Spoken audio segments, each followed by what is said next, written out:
자, 종합적으로 한번 점검해 볼까요? 지난 방송, 이번 방송을 통틀어서 한번 정말 물 보는 법, 또 이번 시간 기회를 잡는 법 통틀어서 우리가 여기서 유출할 수 있는 포인트가 과연 얼만큼 있을까라는 것에 대해서 한번 접근해 보겠습니다. 보입니다. 일반적인 보들이 있다고 치고요. 그 다음에 물이 강폭이 좀 좁아지고 넓은 상태에서 좁아지면 당연히 여울이 생기겠죠. 잔여울이겠죠. 여울과 여울이 생기면 잔여울이 생기고 수심이 낮아지다가 다시 쭉 퍼지면서 자연적으로 또 여울이 발생됩니다. 그러다가 뭐 이렇게 색강이 하나 있다고 치고요. 또 홈통도 있고 이런 식으로 해서 쭉 흘러내려간다고 치면은 이런 지형 지물을 보면서 여러분들이 유출할 수 있는 포인트가 과연 어느 정도 있을까라는 것들입니다. 쉽게 볼 수 있는 포인트입니다. 참 뭐 일반적인 포인트라고도 생각되는데 쏘가리 포인트 중에서 가장 좋죠. 뭐 이렇게 보도 있고 여울도 있고 이렇게 휘어줘야 되니까 물도 휘어지고 새물 유입구도 있고 뭐.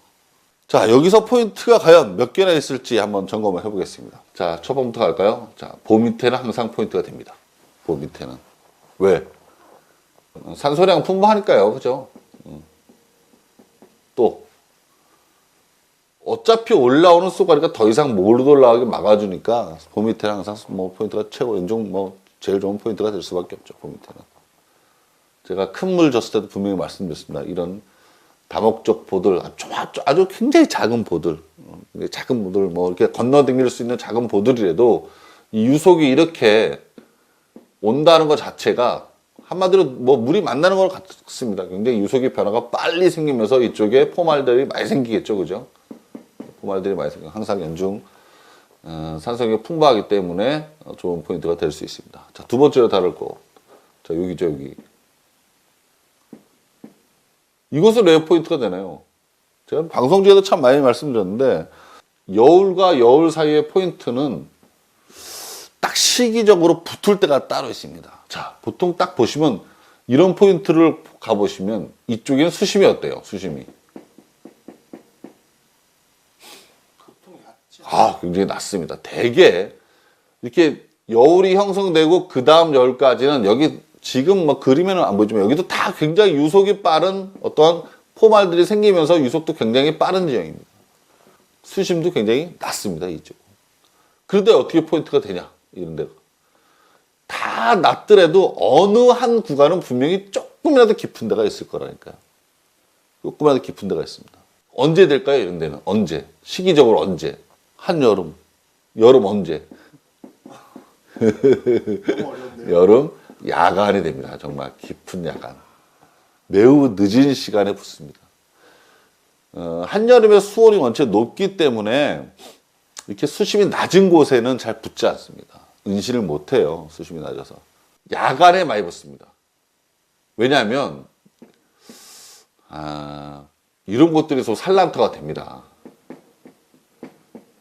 녀석들이 산란을 어디서 하냐면 산란할 때 낚시하라는 얘기가 아닙니다. 산란터가 어딘지 정도는 알고 싶으면 좋은데 무릎 아래, 수심이 무릎 아래 정도 됩니다. 산란하는 곳이다. 대개 굉장히 낮은 곳에서 산란합니다. 두 번째, 유속이 있어야 됩니다. 베스들은 알 지키는 것도 좀 있죠. 그죠? 쏘가리는 알 지키면 그닥 뭐 과학적으로 증명하는 건 없지만 알을 낳고 알을 지키기 위해서 그 근처에서 배회하면서 그 알을 지키지는 않습니다. 약 4,5천 개, 4자, 5자들이 4,5천 개의 알들을 낳는데 유속이 굉장히 강한 곳에 낳지는 않지만 유속이 분명히 있어야 됩니다. 산소량이 있어야 되기 때문에 알이.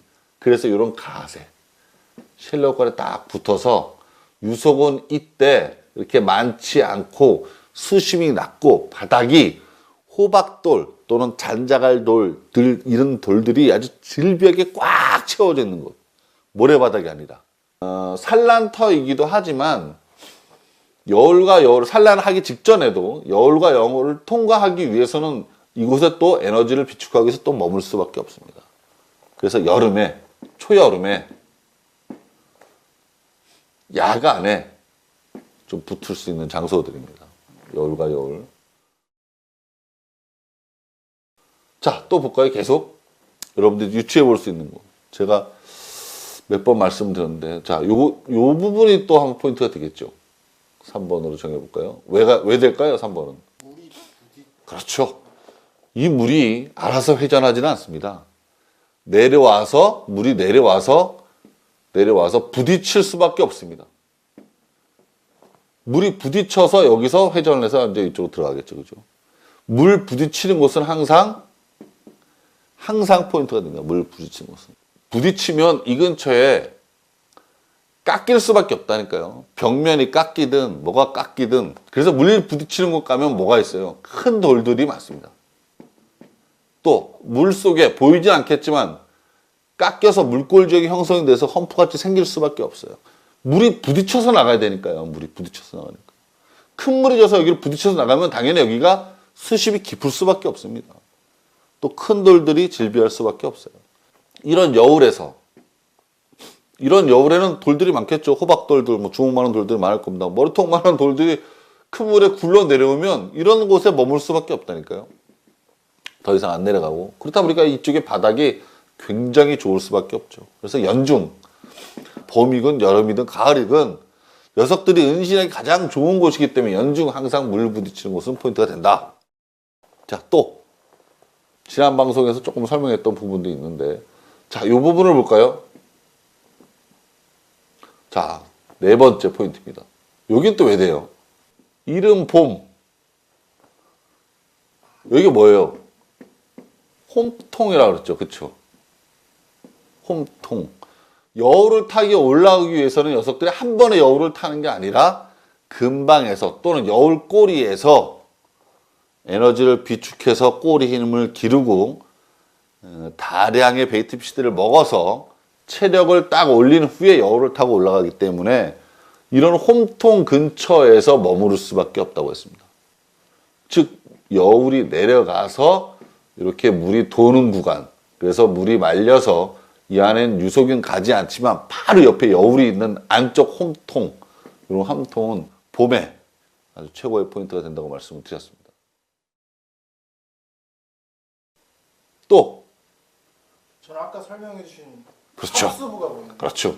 합수부 제가 물속에 분명히 이런 부분에 물이 이렇게 내려오기 때문에 이 안에 눈에 보이지 않는 험프가 분명히 있을 겁니다. 물골 형태가 굉장히 깊을 수밖에 없어요. 한마디로 이 본강과 이 색강이 만나는 부분에는 턱처럼 깊이 패인 곳이 분명히 있을 것입니다. 이렇게 파인 곳이 바로 녀석들이 은신할 수 있는 곳이라고 말씀드렸습니다. 그러면 당연히 이쪽이 또 최고의 포인트가 되겠죠. 다섯 번째 포인트. 많죠? 따지고 보면 많습니다. 그런데 그냥 낚싯대 딱 들고 딱 봤는데 어서 하지? 에이씨 안 돼, 해 그냥. 그러지 말고 지금이 여름 시즌인데 지금이 봄 시즌인데 뭐 이런 시즌별로 여기쯤 한번 들어가면 확률이 높겠다라고 판단해서 들어가는 게 훨씬 재미도 있고 포인트도 쉽게 찾을 수 있지 않을까 생각이 듭니다. 두 편에 걸쳐서 물 보는 법 또는 기회를 잡는 법에 대해서 각가지 어떤 특수한 지형적인 포인트를 어떻게 찾냐, 도대체 어디서 해야 되냐, 이런 부분을 좀 다뤄본 것 같습니다. 도움이 되셨을 거라고 믿습니다. 되셨을 겁니다. 아마 제가 이 포인트에 관련돼서는 정말 나름대로 정말 많은 고민을 했던 것 같아요. 예전에 제가 아시는 분하고 내 낚시를 해도 제 사부님하고 낚시를 따라다녀도 왜 저기에 꼭 저기 쓰지? 왜 이 시기만 되면 저기를 가지? 그걸 이유를 몰랐어요. 그냥 가는가 보다. 요때 되면 요때 가고 물수위가 이때 되면 여기 들어가고 비가 와서 안정되면 여기 가고 왜 그러지? 이유를 몰랐어요. 근데 어느 순간 낚시를 이제 오래 하다 보니까 이런 포인트가 이 시기에 맞는 거구나라는 걸 알게 되는 것 같아요. 그래서 여러분들께 좀 도움이 되셨으면 하는 바람에서 조금 정확하게 설명을 좀 드린 것 같습니다. 근데 그걸 알고 잡으면 더 재밌어요. 그냥 무턱대고 친구 따라 가는 것보다 이때는 여기 가라고 했는데 한번 가볼까? 나는 진짜 안 나올 것 같은데 한번 가보자. 딱 가봤는데 아마 폭발적인 반응이 일어날 때가 있을 것입니다. 분명히. 여러분한테 어떤 정보력을 전달하고 싶은 건 좀 있었는데 항상 조과를 올리면 사진 한 장 찍고 릴리즈 해주면서 뿌듯한 마음으로 복귀하시는 게 어떨까 생각을 합니다. 이제 다음 시간에는 이제 조금 더 심화적인 내용으로 지그헤드 채비, 지그헤드하고 민호에 관련돼서 좀 더 심화적인 내용을 좀 다뤄볼까 합니다.